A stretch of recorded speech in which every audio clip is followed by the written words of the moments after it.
우리는 지난주에 예수님께서 이제 예루살렘으로 올라가시면서 세 번째 예수님께서 어떻게 십자가에 달려 죽으실지 제자들에게 예고하시고 또 그러한 와중에 높은 자리를 앉혀달라고 제자들이 요구하는 것과 또 우리 예수님께서 어떠한 사람들을 크게 여기시는지 우리가 같이 살펴보았습니다. 그리고 이제 예수님께서 드디어 예루살렘 성 안으로 들어오셔서 가장 먼저 하신 일이 성전을 깨끗게 하십니다.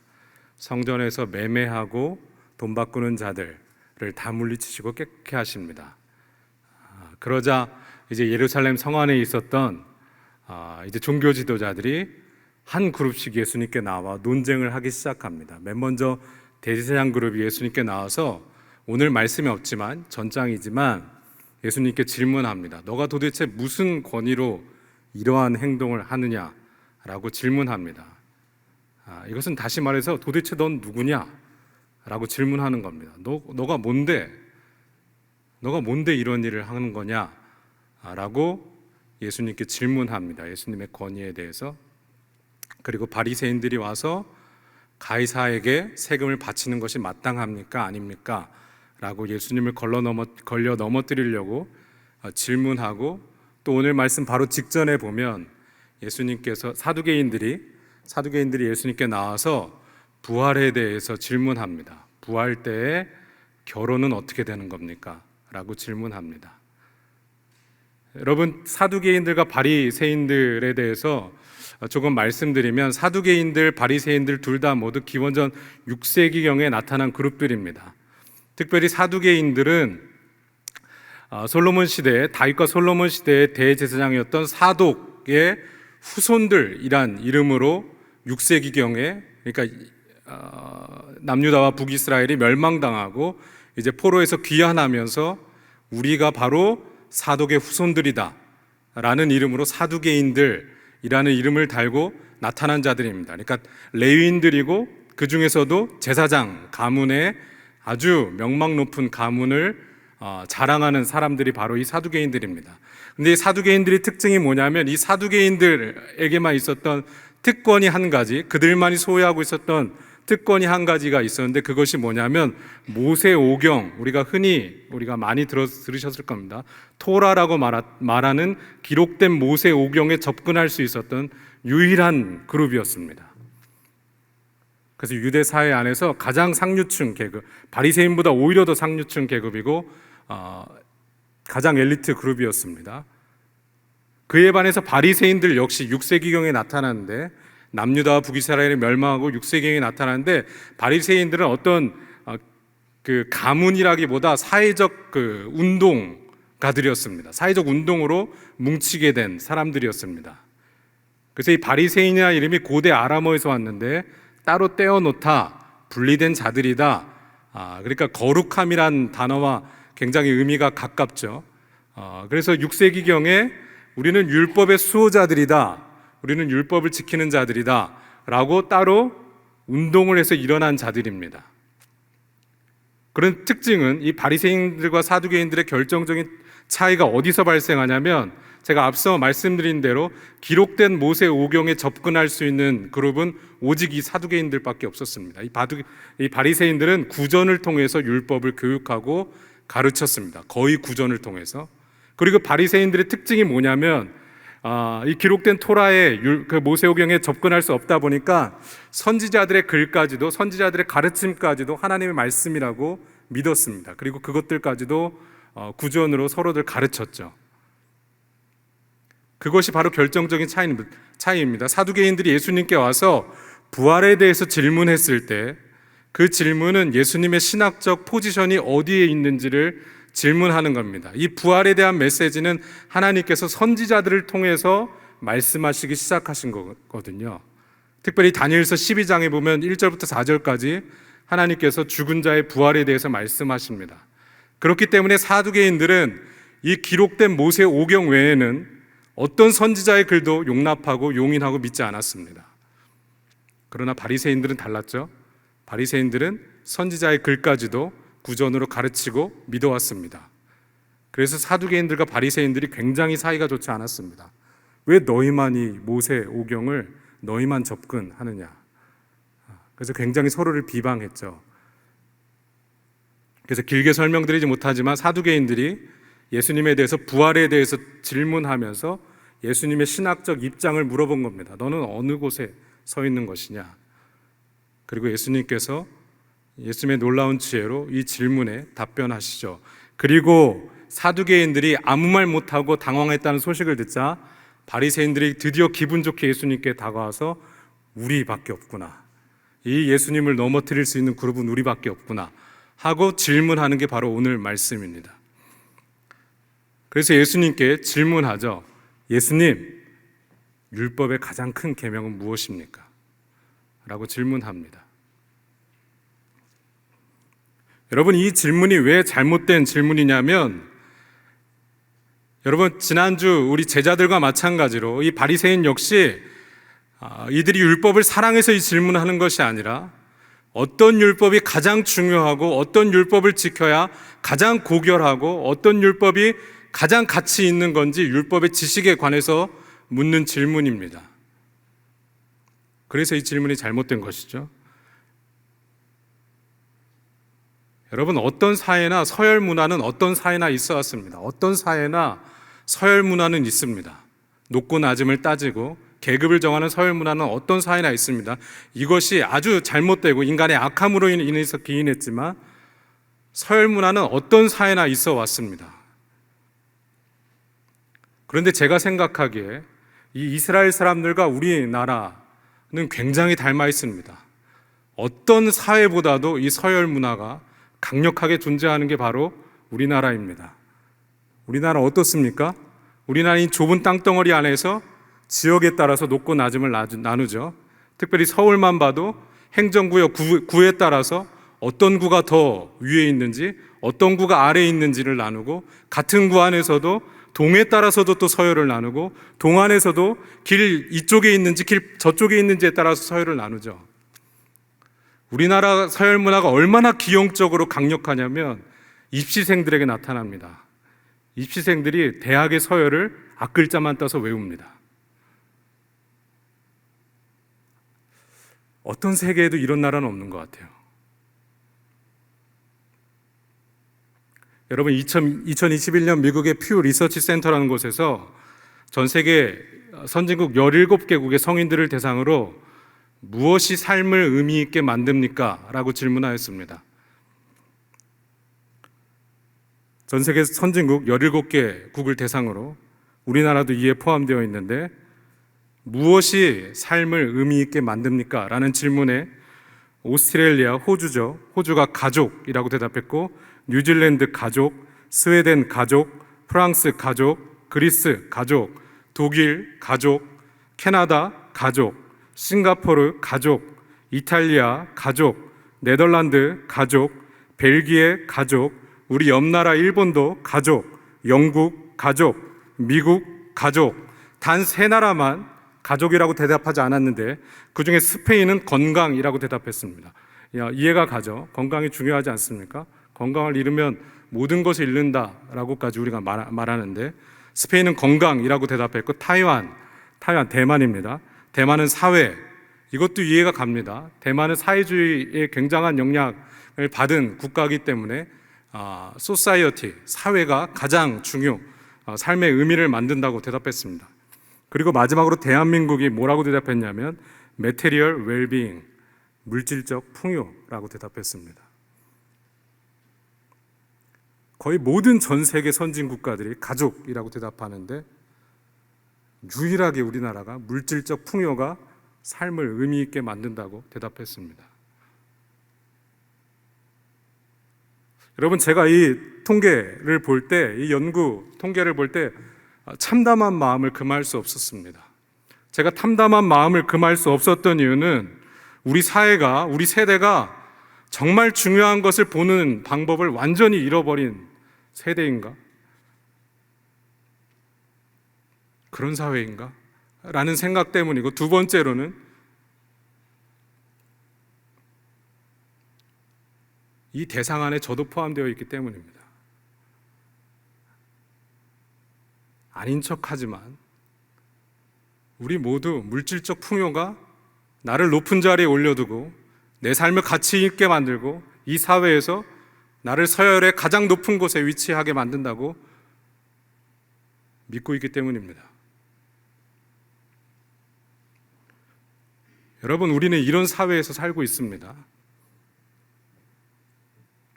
그렇다 보면 자연스럽게 신앙생활도 서열화합니다. 내가 수십 년 동안 신앙생활을 하면서 중요하게 생각하는 것, 이것만큼은 가장 중요한 것이다.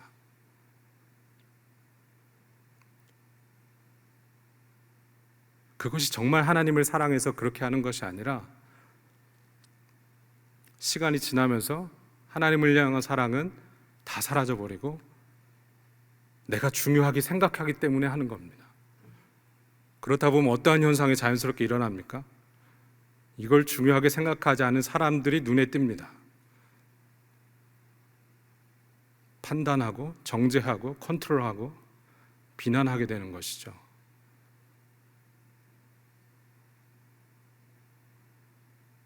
그리고 심지어 교회 안에서도 이러한 것을 하지 못하는 사람들을 서열의 아래쪽에 둡니다.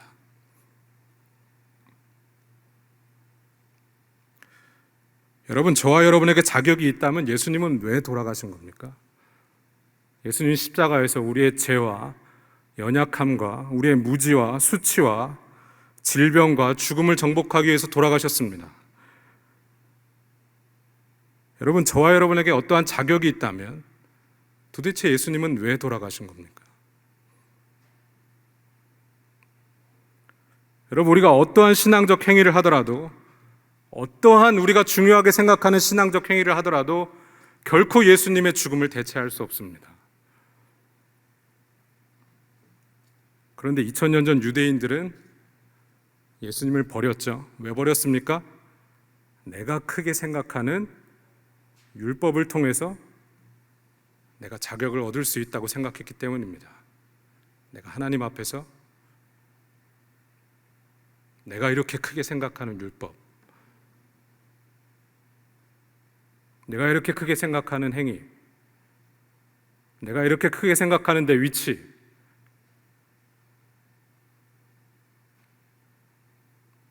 통해서 내가 하나님께 자격을 얻을 수 있다고 생각했기 때문에 예수님을 버렸습니다. 어떠한 율법이 큽니까? 라는 질문에 예수님께서 대답하시죠. 오늘 37절과 38절, 39절에 보시면 예수께서 이르시되 내 마음을 다하고 목숨을 다하고 뜻을 다하여 주 너의 하나님을 사랑하라. 신명기 6장 5절을 인용하신 겁니다. 5절 이하를 인용하신 겁니다. 38절에 이것이 크고 첫째 되는 계명이요 둘째도 그와 같으니 내 이웃을 내 자신과 같이 사랑하라. 레위기 19장 18절을 인용하신 겁니다. 이렇게 대답합니다. 여러분, 바리새인과 율법사들도 종종 이 신명기 6장 5절 이하와 레위기 19장 18절 하나님을 사랑하는 것, 또 이웃을 사랑하는 것을 가장 중요하고 크고 큰 계명으로 굉장히 많이 언급했습니다. 바리새인들과 율법사들 역시 이 계명이 가장 중요하다고 많이 가르쳤습니다. 그런데 예수님이 이 계명을 언급하신 것과 바리새인들이 이 계명을 중요하다고 가르친 것의 결정적인 차이가 무엇이냐면 예수님께서 오늘 말씀 40절에 말씀하시는데 이 두 계명이 온 율법과 선지자의 강령이라고 말씀하십니다. 강령이라고 하는 것은 모든 율법의 기초에 이 하나님을 사랑하는 것과 이웃을 사랑하는 것이 강령, 원어 성경으로 보면 완전히 의존되어 있습니다. 여러분, 의존되어 있다는 의미를 아시죠? 완전히 의존되어 있는 것. 여러분, 600여 개의 율법을 지키는 것이 정말 지키는 것이 아니라 이 모든 율법들이 이 하나님을 사랑하고 이웃을 사랑하는 것에 완전히 붙들려 있고 의존되어 있기 때문에 하나님을 사랑하지 않고 이것을 행한다면 율법을 지킨 것이 아닙니다. 100번, 1000번, 10,000번 늘 내가 이 행위를 한다 할지라도 한 번도 지키지 않은 것입니다. 왜 그렇습니까?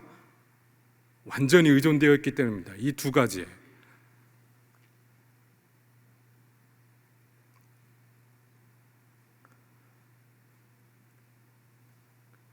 이 대답을 하시고 예수님께서 이제 드디어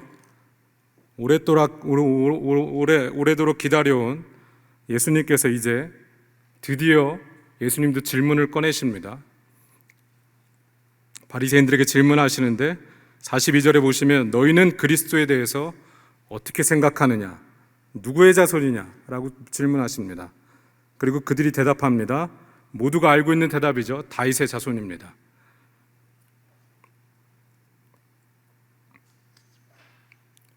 바리새인들뿐만 아니라 당시의 유대인들은 오실 메시아가 다윗 왕 같은 사람의 후손일 거라고 생각했습니다. 그래서 예수님은 44절에 보시면 시편 110편에 대해서 질문하십니다. 우리가 한번 성경 있으시면 시편 110편을 한번 펴보셨으면 좋겠습니다. 다윗의 시인데 그 당시 모두가 인정하는 메시아에 대한 예고에 대한 시입니다. 시편 110편 1절을 보시면 다윗이 고백합니다. 여호와께서 내 주에게 말씀하시기를 내가 내 원수들로 내 발판이 되게 하기까지 너는 내 오른쪽에 앉아 있으라 하셨도다. 여기 보면 다윗이 뭐라고 말합니까? 여호와께서 내 주에게 말씀하십니다. 여호와가 계신데 또 다른 주가 계신 겁니다. 5절에도 한번 보시기 바랍니다. 5절에 보면 더 직접적으로 말씀하셔. 주의 오른쪽에 계신 주께서 그에게 노하시는 날에 주의 오른쪽에 계신 주께서, 주님의 오른쪽에 또 주님이 계신 겁니다. 예수님께서 지금 바리새인들에게 이것을 질문하신 것이죠. 그래, 다윗의 자손이냐? 잘 대답했다. 그러면 너희가 이 예언을 어떻게 해석할 것이냐?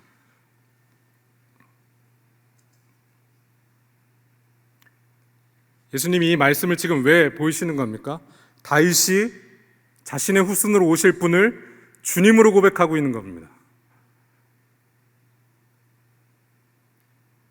오실 메시아가 다윗의 혈통일 뿐만 아니라 다윗의 주가 되실 것이라는 것을 이 말씀을 통해서 분명히 밝히시죠. 그것은 다시 말해서 오실 메시아는 사람의 몸을 입고 이 땅에 오신 주님, 바로 성육신하신 여호와 하나님인 것을 예수님께서 지금 보여주고 있는 겁니다. 이 말씀에 바리새인들이 한마디도 능히 대답하지 못합니다. 여러분, 마태복음 20장, 21장, 22장을 계속해서 보시면 대제사장 그룹, 사두개인 그룹, 바리새인 그룹, 율법사들, 이들이 지금 모두 누구한테 질문하고 있냐면 말씀의 주인이신 분한테 질문하고 계십니다. 너무나 어리석은 행동이죠.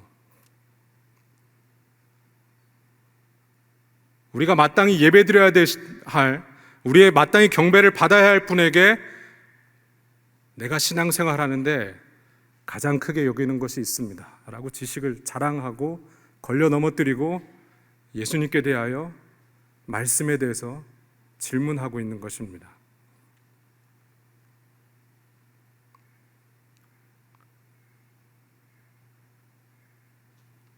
여러분, 예수님은 누구십니까? 사도행전 10장 43절에 보면 그에 대하여 모든 선지자도 증언하되, 여기서 그는 예수님입니다.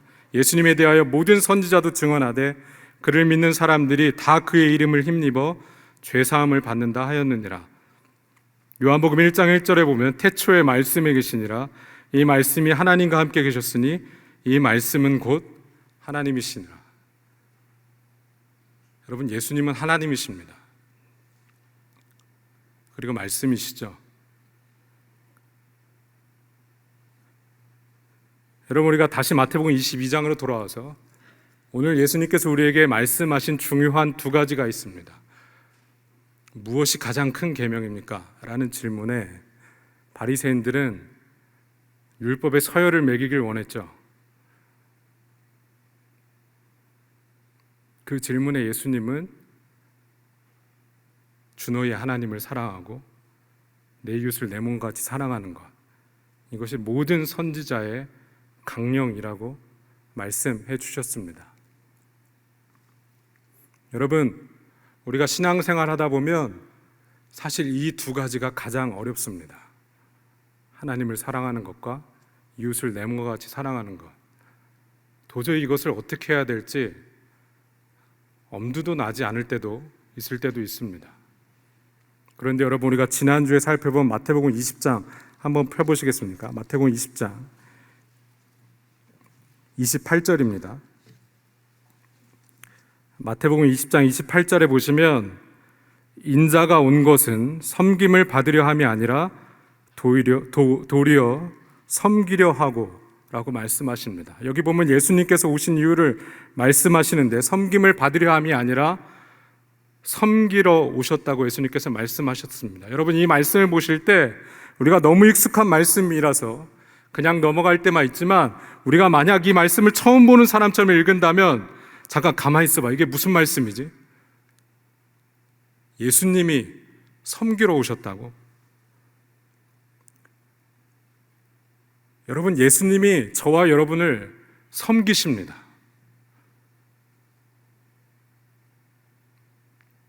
여러분, 예수님이 누구십니까? 요한복음 1장 14절에 보면 말씀이 육신이 되어 우리 가운데 거하시며 우리가 그의 영광을 보니 아버지의 독생자의 영광이요 은혜와 진리가 충만하신 분입니다. 아버지의 독생자의 영광, 말씀이 육신이 되신 분. 요한이 다른 성경 요한일서 1장 1절에 보면 태초부터 있었던 생명의 말씀에 관하여는 우리가 들은 바요, 우리가 본 바요, 자세히 보고 우리의 손으로 만진 바라. 여기 요한과 성도들이 무엇을 듣고 무엇을 보고 무엇을 만졌습니까? 태초부터 있었던 생명의 말씀. 요한복음 1장 1절에 그것을 무엇이라고 말합니까? 너무나 직접적으로 말하죠. 태초에 말씀이 계시니라. 이 말씀은 하나님과 함께 계셨으니 이 말씀은 곧 하나님이시라. 여러분, 이게 얼마나 큰 진술인지 우리는 상상도 할 수 없습니다. 예수님께서, 하나님이신 예수님께서 이 땅에 오셨는데 우리를 섬기러 오셨습니다. 예수님이 지금 저와 여러분을 섬기고 계시죠.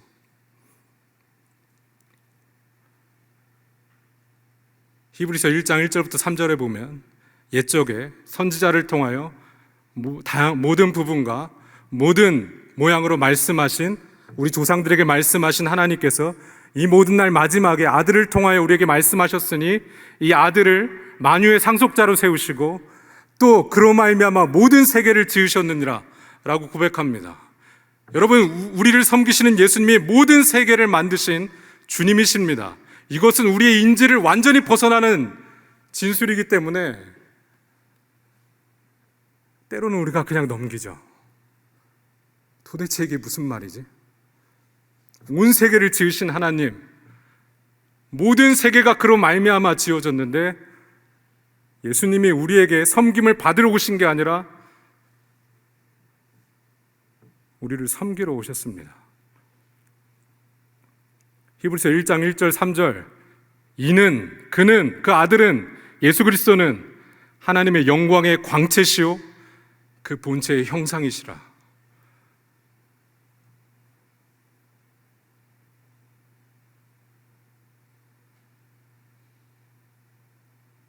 여러분, 우리는 섬긴다는 말이 너무 익숙해서 이 말이 어떤 말인지 때로는 깊이 생각하지 않을 수 있습니다. 빌립보서 2장 5절 이하에 보면 이 섬김이 무엇인지 정확히 바울이 우리에게 말해주고 있죠. 너무나 유명한 말씀인데, 너희 안에 이 마음을 품으라. 곧 그리스도 예수의 마음이니 그는 근본 하나님과 본체시나 하나님과 동등됨을 취할 것으로 여기지 아니하시고 오히려 자기를 비워 종의 형체를 가지사. 여러분, 이 말씀이 얼마나 놀라운 말씀입니까? 종의 형체를 가지셨습니다. 우리 사회는 지금 시대는 종이 없죠. 노비나 종이 없죠. 그래서 이 말씀이 어떻게 다가올지 모르겠지만 2000년 전에 이 말씀을 들은 성도들은 예수님이 종이 되셨다고, 하나님과 본체신 분이 주인이 어디 집 밖에 나갔다 오면 발이나 닦아주는 그 종이 되셨다고.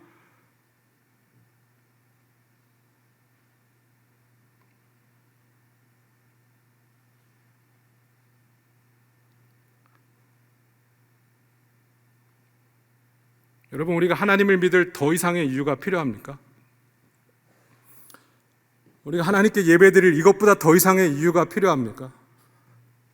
여러분, 세상 어떤 사람이 만든 종교에도 있을 수 없는 진리, 하나님이 저와 여러분을 섬기십니다.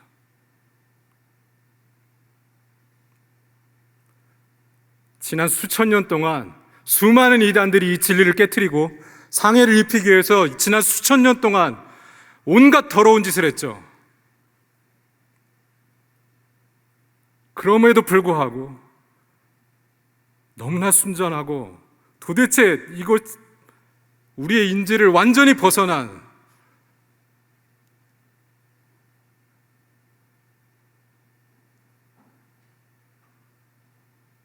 여러분, 하나님을 사랑하고 이웃을 사랑하는 게 너무나 힘듭니다. 우리 악한 본성으로는 도저히 할 수 없는 일이죠.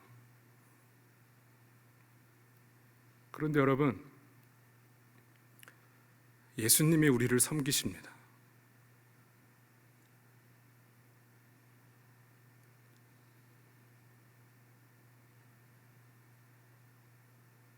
히브리서 12장 3절에 보면 믿음의 주요 또 우리를 온전케 하시는 이 예수를 바라보자. 그는 그 앞에 있는 기쁨을 위하여 십자가를 참으사 부끄러움을 개의치 아니하시더니. 여러분, 이 말씀도 도저히 받아들일 수 없는 말씀입니다. 하나님이 부끄러움을 개의치 아니하셨다는 거. 모든 영광의 주인이시고 모든 찬송의 주인이시고 우리의 모든 경배의 주인이시고 부끄러움은 그분과 조금 더 어울리지 않는 분이 부끄러움을 개의치 않으셨습니다. 여러분, 다시 말해서 무엇입니까? 부끄러움을 당하셨습니다. 왜 당하셨습니까? 왜 십자가를 참으셨습니까? 그 앞에 있는 기쁨을 위하여. 이 성부 하나님의 구원 계획, 이 너무나 선한 구원 계획이 성취된다는 기쁨, 그리고 내 자녀들을 다시 살릴 수 있다는 기쁨, 그 기쁨을 위하여 온 세계를 지으신 주인께서 부끄러움을 개의치 않으셨습니다.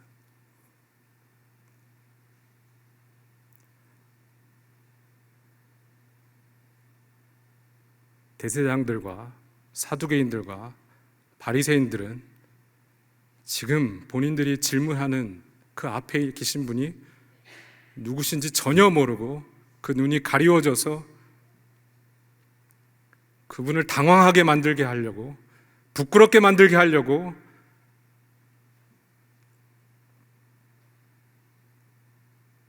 시도하였지만 모든 말씀의 주인이신 말씀이신 하나님께서 그들에게 대답하셨죠. 주 너의 하나님을 사랑하고 내 이웃을 내 몸같이 사랑해라. 이것이 모든 말씀의 강령이니라.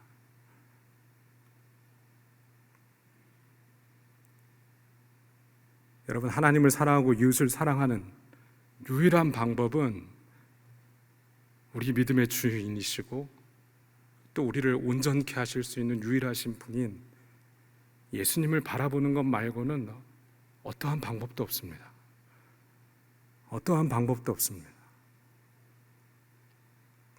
히브리서 12장 4절 말씀 그 다음 절에 보면 그분은 예수님을 거역하신 자들을 참으셨다고 말씀하시죠. 그분을 생각하라고. 자기를 거역하신 이를 참으신 이를 생각하라고. 바로 우리죠. 끊임없이 예수님을 거역하고 하나님 앞에서 서열화를 하고 신앙생활조차 서열화하는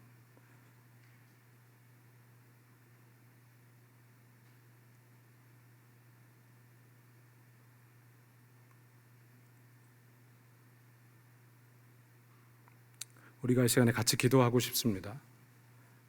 우리가 같이 기도하실 때 하나님께서 우리 개인에게 말씀하시는 부분이 있다면 하나님 앞에 정직하게 고백하고 회개하셨으면 좋겠습니다. 하나님, 제가 이 영광의 주인이신 분을 부끄럽게 하려고 했던 적은 없는지, 하나님, 내가 이 영광의 말씀의 주인이신 분 앞에서 하나님 내 신앙을 자랑한 적은 없는지, 이 모든 경배의 주인이신 하나님 예수님의 영광을 가로채려고 한 적은 없는지, 우리가 이 시간에 같이 잠시 기도하겠습니다. 하셨으면 좋겠습니다. 함께 기도하도록 하겠습니다.